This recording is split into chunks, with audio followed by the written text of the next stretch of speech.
నాయుడు గారు ఓ పక్క రైతు రుణాల మాఫీ కానీ, డాక్టర్ రుణాల మాఫీ కానీ, ఓల్డ్ ఏజ్ పెన్షన్ కానీ, ఉద్యోగస్తుల రిటైర్మెంట్ విషయంలో పెంచడంలో కానీ ఇవన్నీ కూడా ఏ అయితే హామీలు ఇచ్చాడో హామీలన్నీ కూడా పక్కాగా అమలు చేయడం జరిగింది.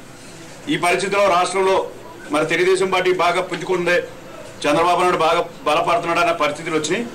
ఆ పరిస్థితిలో ఇటు జగన్ కానీ ఇటు కేసీఆర్ కానీ ఇద్దరు కూడా ఎన్నికల ముందు ఒక ఓటముఖ పెట్టుకోవడం జరిగింది. ఎన్నికల ముందు ఈ రాష్ట్రంలో మరి వైఎస్ఆర్ పార్టీని నెగ్గించాలి అన్న ఉద్దేశంతో జగన్ పనిచేశాడు.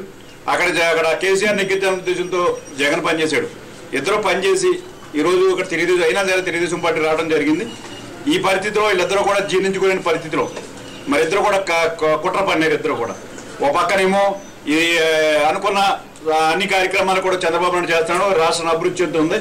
మరి ఇతర దేశాల నుంచి కూడా నిధులు తీసుకొచ్చి ఇక్కడ ఇండస్ట్రీలుగా అనేక సంస్థలను అభివృద్ధి చేసే పరిస్థితి ఈ రోజు వచ్చాడు. బ్రహ్మాండంగా అభివృద్ధి చేసే పరిస్థితులు ఎట్టి పరిస్థితుల్లోనూ కూడా చంద్రబాబు నాయుడు గారిని బ్యాట్ చేయాలనే పరిస్థితులు వీళ్ళిద్దరూ కూడా పెట్టుకోవడం జరిగింది.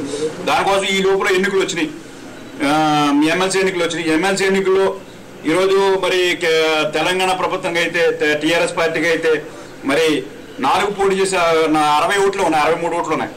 అంటే 4-3 పోటీ చేసే అవకాశం ఉన్నాయి, కానీ ఎక్కువ పోటీ చేసే అవసరం లేదు. ఈరోజు పోటీ చేసి ఈ రాష్ట్రంలో తెలంగాణలో కూడా ఈరోజు ఎట్టి పరిస్థితుల్లోని కూడా వీళ్ళందరూ కూడా బేరసారాలు పెట్టి ఎమ్మెల్యేని బేరసారాలు పెట్టి కొనాలనే ఉద్దేశంతో కార్యక్రమం తీసుకోవడం జరిగింది. అందులో భాగంగానే మరి 20 ఓట్లు ఎక్స్ట్రా వచ్చినాయి. అంటే బేరసారాలు పెట్టి మా మనుషులు కానీ ఇంకోరం కానీ పెట్టి 20 ఓట్లు వేయించుకోవడం జరిగింది.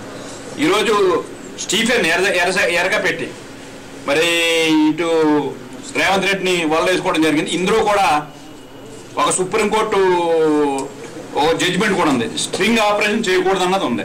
ఇది స్ట్రింగ్ ఆపరేషన్. ఇది అయితే ఈ విషయం జరిగిన తర్వాత ఎట్టి పరిధిలోనే ఇది చంద్రబాబు నాయుడు గారికి సంబంధం ఉందని హోంమంత్రి గారు మాట్లాడారు. నరసింహారెడ్డి గారు హోంమంత్రి గారు మాట్లాడారు.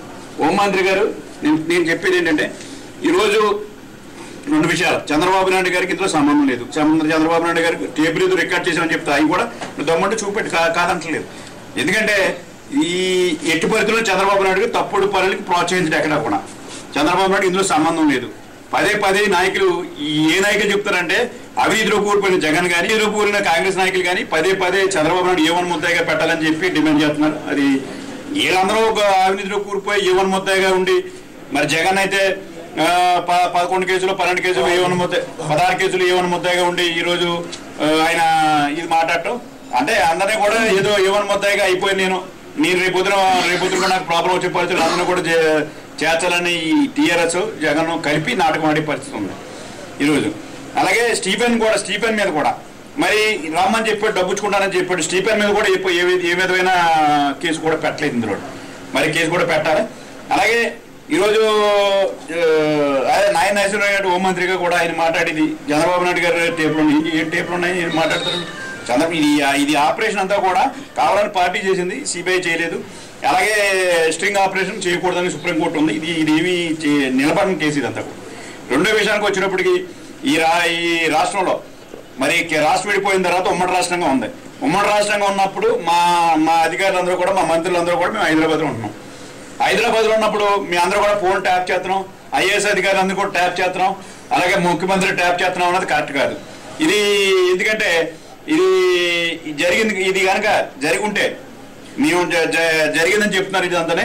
దానికి సెంట్రల్ గవర్నమెంట్ కూడా కలెక్ట్ చేసుకోవాలి. సెంట్రల్ గవర్నమెంట్ కూడా కంప్లైంట్ ఇస్తాం.